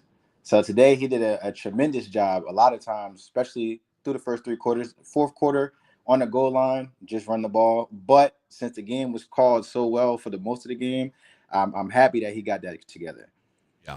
And I think the last thing I had to say is just the defense. The defense to me has been solid all year, but if your offense isn't scoring any points, it hurts the defense, you know. So if we can put up buckets with JJ, I think the defense will look a lot better. And Jahmyr Gibbs, nowhere to be found today. No. Amon-Ra had a nice day, but other than that, you know, they pretty much bottled up the run, and that's what we got to do. We got to stop the run, and we got to get to the quarterback. Yeah, Bling, awesome stuff. Yeah, I think on they did a good job. I haven't even looked at the Lions run game stats necessarily, but it felt like they did a good job. Yeah, it was 3.5 yards a carry, 20 carries for 65 yards, and the punch out. The longest run was the 11-yard run that David Montgomery had, and he fumbled. So they did a great job on that run game. By the way, Aaron Jones, AC joint sprain. You know what? That's going to be painful. Put a brace on it and play. I mean, it's going to be. It'll be a pain tolerance thing most Absolutely, likely. but I mean, Carson Wentz didn't die for Aaron Jones not to play. Like, it's time to play. It's an AC joint. It hurts like hell. You know what? Yeah. You're a football player. But it hurts a lot more if you are. Carson Wentz wasn't getting. I mean, he was getting tackled probably more than a quarterback should be. Dude, he did. It's going to hurt a lot for Aaron Jones. Okay, but in Carson Wentz's defense here, I guess, don't forget in the Philadelphia game, I think it was in the fourth quarter, he had those 2 rogue carries back to back, and he went in with his left shoulder, and that man survived to the Chargers game. I'm just saying, if it was a broken collarbone, you can't play. It's a procedure. You got to brace it up. Yeah, well, he might try. He was. I think we all kind of underestimated because Jordan Mason has had a nice little run here and there, but Aaron Jones much needed in this rotation. We got one more. Okay, we got one more left here on Vikings Vent Line. Yo, Beck, are you there? You put your phone Hi, down. buddy, what's Here up? you are. What's up, Beck? How you guys doing? I'm helping a little man with his shoes. I've been there. All right, buddy. How you guys doing? Good, Beck. So today I would say the fourth quarter, just the time management at the end is concerning. Like, why don't you run the ball 3 straight times? You guys talk about on O-line committee. I'm sure Jeremiah's going to say, like, duo left, 3 times, burn that clock, be conservative, win the game. But at the end of the day, that's a dub against the Lions. Is a big deal. JJ looked good. Not great. He could clean some stuff up, but that's a big win, and we needed it real bad. Massive. Amen. Yep. 100%. I think like that nitpick when it's first and goal from the basically 1 yard line or like 1.5, whatever it was. Yep. And there's 3 minutes, 3.5 left on the clock, or 4 minutes, I think, when that sequence started. And they have 3 timeouts. Run the ball at least 3 times. 3 times. If you get in, the game's over. If you get in on one of those, it's over. Clock's running. If they stop you 3 times, you have either milked the clock down to 2 minutes, still up by 2 or 1 score, maybe 2 scores, right? Or you've made them burn their timeouts. Then you can decide on 4th and goal from the 1. Right. Okay, do we kick a field goal to go up by 2 scores, or do we run the ball again, get in, and really end the game? But like to not even get it to that point, it's kind of basic clock management. Well, and like the worst case is it goes 4th and 1, you get stopped. Now they have 99 yards going back the other way. And if you can do that, God bless you. Yep. Yep. So that was the biggest nitpick. So Chef Dex, you've got the pie chart. I got of pie. praise tomorrow. I got pie. I got hot takes. I got tears. Busy day. Busy evening. Yeah. There's gonna be a lot going Good on. hot takes tomorrow. And we're gonna be live on the Score North YouTube channel once again because we're in Feedback, Purple Daily jail. Feedback Friday is when we're targeting our return. I was going to ask you how long is the jail sentence for? Till Thursday, we're being held without bail. It's a whole thing. We got a nasty judge. He didn't really like our case. Doesn't like us. Yeah. I asked Dawn, Stella, and Barney to bail me out, and they're like, "No, dude, we're not going to." And I said, "Why?" And they said, "It's a lesson. Yeah, you got to learn your lesson." Yeah.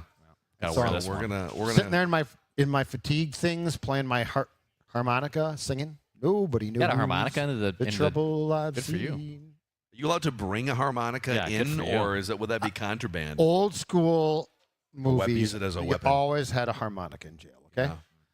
Yeah, so maybe tomorrow's episode on the Score North YouTube channel, live at 9 a.m. Central Time, will just be Judd playing a harmonica for an hour, and then maybe some hot takes. Me and the blues. No, Me and the blues. Judd. Love Ready it. to rock. But boys, what a fun time here at Mystic Lakes Hop House! Just an awesome place for a watch party and just to watch sporting events. Vikings 27, Lions 24. Any final thoughts from you guys before we say goodbye? Season's back. We are back, baby. It is back on. And Man. it was Very over much if they back. lost. Aren't they also undefeated in division play too? Yes.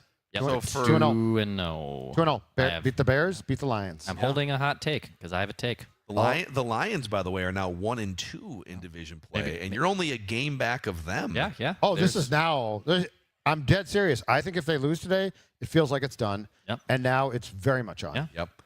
So you got the Ravens coming up, but yeah, we're gonna be like you guys are saying. Purple Daily through Thursday will be on the Score North YouTube channel, but also Apple and Spotify. Nothing changes for you guys, and I don't know. We will continue to consult with Nothing the Sports changes for Dad's them. legal team. But I'm in jail right now. Stabler, Benson, let's go. 3 squares, and they ain't very good. Yeah. Also, thanks to our guys Adam and Pat over Yeah, here, you guys who are- are amazing. Yeah, best in the business. At their production work. They were here at 8 o'clock this morning with our guy Ross Brendel, who is amazing at events.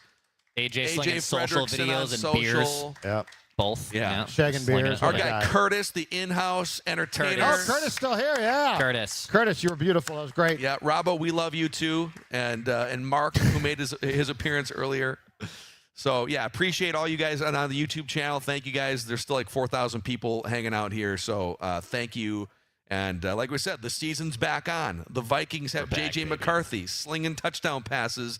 For the Sports Dad, for Dex, I'm Phil Mackey, and we'll see you guys tomorrow on Purple Daily, where we just want the Vikings to win a Super Bowl before we die.